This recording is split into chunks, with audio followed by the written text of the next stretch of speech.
Alright, I know you guys have been wanting some more content, and I always try to just give you guys really entertaining content, but I guess we're gonna try a different style right now. Just kind of I wouldn't say vlog, but a vlog style. I'm just gonna be driving around, just talking, and today's video, I'll be going over five things that I don't like about my 370Z. So we will get right into it. Alright, so the first thing I don't like, your armrest for, I don't know if it's just because the way I rest my arm, this has happened in both Z's. The way that my arm rests, right here, you can see there's a little indentation already from just me resting my elbow, and that's happened on both Z's. There's just a slight dip in it from where my elbow's been, and it wasn't there when I first got the car, but obviously with me driving it, it's gotten there. Same thing happens on the center console right here. The other one it actually tore. It's torn a little bit just from my elbow being there, and I wasn't even purposely trying to tear it or anything. It's just just from my elbow just resting up on it. So that's the first thing I kind of hate, is I just don't like how that's happened. Just seems kind of cheap, but I mean, it's to be expected, because you can see right here. I'll put my elbow right here, right there, and there's a slight dip in it. There's a slight dip in it now, just from my elbow resting there, and then right here, you can kind of see that's where my elbow usually sits. My elbow will sit right here, and you can see there's already the color's a little bit different than this, because this has been worn down more, and eventually this will crack, which is annoying, because I don't know how else to avoid that, because I literally just put my elbow like that, especially with driving it like this now, or driving manual. So that's the first complaint that I have about it. So the second thing would be the rev match. So I do love it whenever I'm downshifting, because I haven't been able to rev match by myself yet, but it does get annoying how every time you put the car, so I'll turn it on.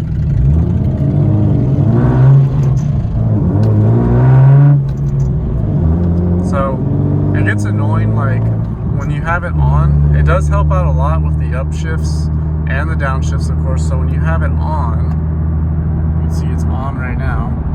When I go to neutral, the car will rev by itself. So if I put it to neutral, it kind of just revs up by itself, which it does that because it's trying to rev match and it doesn't know what gear you're going in, obviously.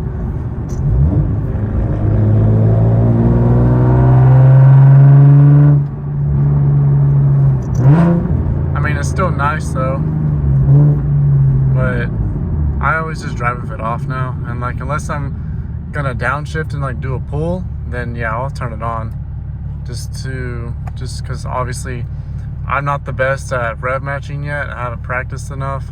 I really haven't tried it all because of the stock clutch and stock slave cylinder, which will be the third part I'm going to get to in a second. But I just don't like how it has to rev, because whenever you're really high in the RPMs, or just when I'm in 6th gear and if I'm on the highway and I need to slow down, I just put it in neutral and the car will just rev up to 5,000. It just gets kind of annoying, because it just kind of comes off you're just being that guy that just revs their car, and that's happening to me tons of times, and so I just drive with it off now. So it gets kind of annoying, but I can't really complain, because it is a very nice feature, and I specifically wanted a manual Z that had the rev match in it to help me, because this is my first manual car I've ever owned.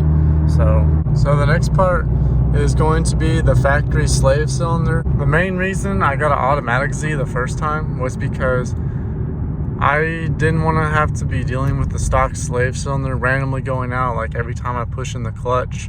As right now, there's a chance that the clutch may not come back. So I've done everything that I can to kind of prevent it. I've changed the clutch fluid on it right away. When I got the car, I've changed the transmission fluid. So those are the two main things you can kind of do, and you kind of just don't ride the clutch or anything.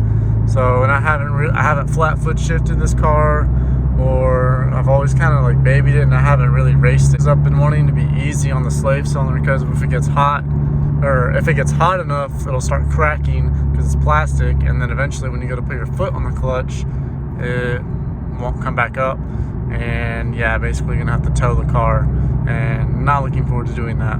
So I'm gonna be changing that very, very soon. Within the month, I'll be changing that.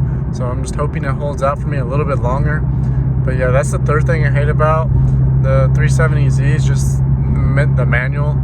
Specifically, it's just the stock slave cylinder just being plastic and on the inside of the transmission housing. So it's just kind of a pain in the butt to change because you have to drop the transmission just to change it. And then you might as well do your clutch at the same time. So just kind of annoying.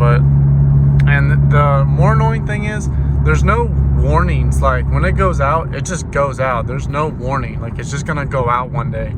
And it's just kind of scary because like what if you're like on a road trip or something and then just bam, like it just goes out.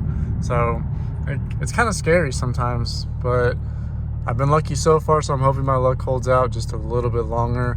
But like I said, I've done the best I can to like help it out, like change the clutch fluid so it's nice and clean, change the transmission fluid, no flat foot shifting, not riding the clutch, not letting it like get hot, not being on the clutch pedal that much, like just doing all I can to help it from getting too hot and cracking. The fourth thing I hate about 370Z, this happened to my auto and the manual one, is the freaking fuel pump or the fuel pump assembly.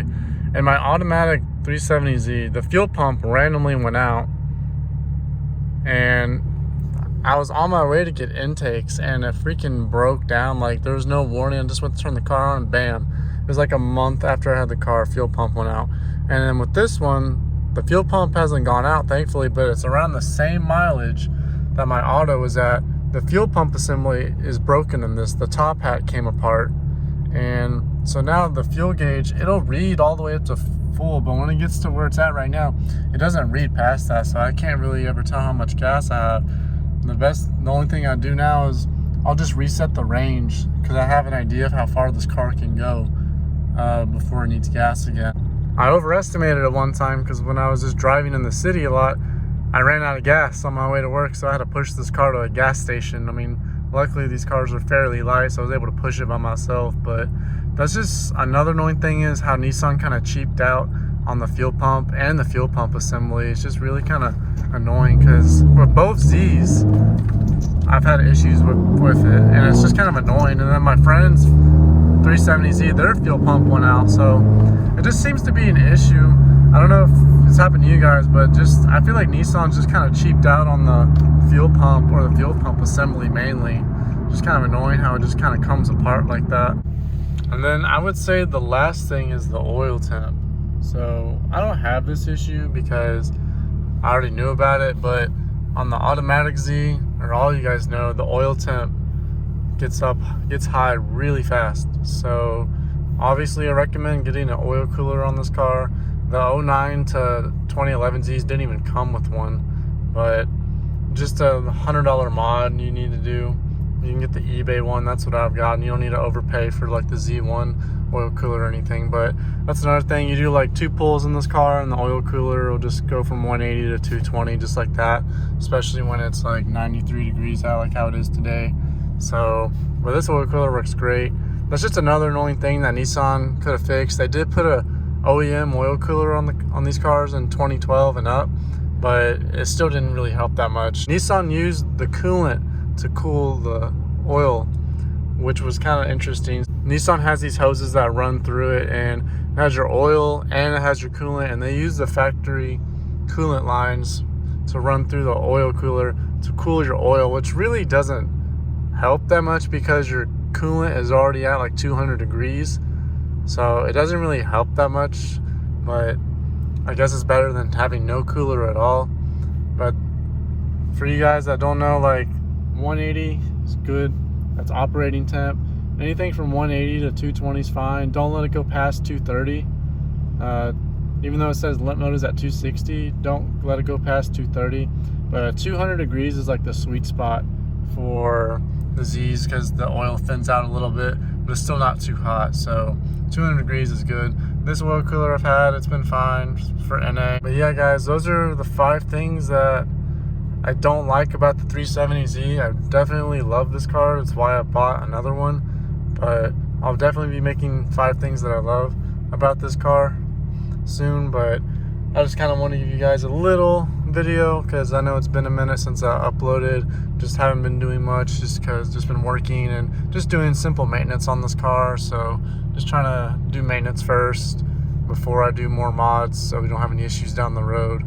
But I hope you guys enjoyed this video. Let me know your thoughts on these 5 things, or if you can relate to these 5 things, or if there's something else that I didn't mention that you guys hate about the Z, and just let me know.